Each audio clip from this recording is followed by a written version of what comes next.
안녕하십니까? 내 몸 안에 준비된 의사를 전하는 사랑과 생명입니다. 오늘도 제 영상을 찾아주셔서 대단히 감사합니다. 우리는 가끔 평소에 건강해 보이던 사람이 심장마비로 세상을 떠났다는 가슴 아픈 소식을 듣게 됩니다. 심장마비를 포함한 심장질환은 우리나라 사망 원인 두 번째를 차지하고 있으며 최근 심장질환 사망자가 전체 사망자에서 차지하는 비율은 10.5% 수준을 유지하고 있어 사망자 10명 가운데 1명이 심장질환 사망자일 정도로 우리 생명을 위협하는 무서운 질병이 심장질환입니다. 심장질환은 노인들만 죽는 병이 아닙니다. 2020년 심장질환 사망자의 연령별 구성을 보면 50세 미만이 4.2%, 60세 미만이 11.1%, 70세 미만이 22.3%로 조기 사망자도 적지 않습니다. 심장질환은 투병기간이 몇 달 이상, 몇 년까지 걸리는 암과 달리 갑자기 나타나며 순식간에 숨지는 경우도 많아서 적절히 대응하지 못하면 사랑하는 가족이나 친지들과 작별 인사도 제대로 하지 못하고 세상을 떠날 수 있습니다. 신속한 초기 대응이 대단히 중요한 이유입니다. 사람들은 흔히 심장이 멈추거나 정상적으로 뛰지 않는 상태를 모두 심장마비라 부르며 심장마비를 폭넓게 사용하는데 심장마비를 본래의 뜻으로 좁게 이해하여 심정지와 구분하는 것이 대응함에 있어 유익합니다.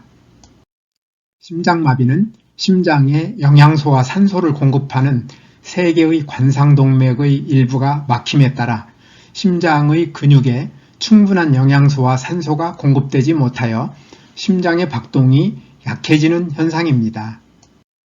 심장 박동이 약해져 뇌를 비롯한 모든 장기와 조직에 충분한 영양소와 산소가 공급되지 못하므로 장기들의 기능이 약해지고 세포들이 죽기 시작하며 가슴 통증과 같은 여러 증상이 나타나지만 그렇다고 바로 의식을 잃거나 호흡이 멈추지는 않습니다. 심장에 공급되는 영양소와 산소도 줄어들므로 심장 근육세포도 죽기 시작하는데 심장 근육세포가 많이 죽으면 생명이 위험해집니다. 심장 근육이 죽는 정도는 어떤 관상동맥이 막혔느냐와 관상동맥의 어디가 막혔느냐 그리고 막혀있는 시간에 달려 있습니다. 심장마비는 빨리 응급치료를 받으면 대부분의 사람들은 죽지 않습니다. 보통 서너 시간 이내에 치료를 받으면 대부분의 심장 근육이 손상되지 않으며 5, 6시간이 지나면 살아남는 심장 근육이 급격히 줄어들고 12시간을 넘기면 심장 기능의 회복이 어려워집니다. 우리보다 심장질환 사망자가 훨씬 많은 미국의 연구 결과들에 따르면 첫 심장마비로 병원 치료를 받은 환자들의 생존율은 90% 이상으로 알려져 있습니다. 심정지는 심장의 전기적인 신호에 혼란이 생겨 심장이 박동을 멈추는 것을 말하며 심장마비와는 많이 다릅니다. 피가 전혀 돌지 않기 때문에 뇌에도 산소가 공급되지 않으므로 의식이 없고 반응도 없으며 호흡도 멈춥니다. 심정지 상태에서는 모든 세포에 영양소와 산소가 공급되지 않아서 에너지를 많이 소비하는 세포일수록 빨리 죽게 되므로 신속하게 응급치료를 받지 못하면 대부분 살지 못합니다. 이에 따라 심정지는 심장마비보다 생존율이 훨씬 낮습니다. 심정지의 위급한 상황은 통계로도 확인됩니다. 미국에서는 매년 약 60만 명이 심정지가 발생하는데 병원 밖에서 발생하는 40만 명 가운데 6% 미만이 살아나며 병원에서 발생하는 20만 명 가운데 24%가 살아남는 것으로 알려져 있습니다. 심정지의 주요 원인으로는 관상동맥 질환으로 인한 심장마비 이외에 심근병증, 선천성 심장질환, 심장판막질환, 급성 심근염 등이 알려져 있습니다. 심장마비 상태가 빨리 조치되지 않고 지연되면 심정지로 갈 수 있다는 뜻입니다.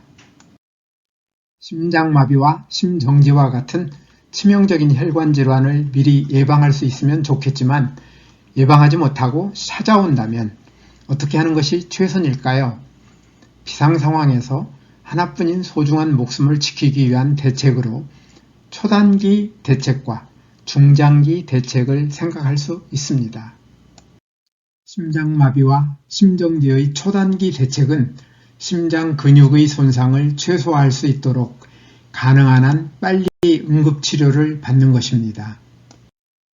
특히 심정지로 환자가 의식을 잃은 경우 응급 의료 서비스를 기다리는 동안 심폐소생술을 시작하면 큰 도움이 되는데 자동 제세동기를 이용할 수 있으면 더욱 좋습니다.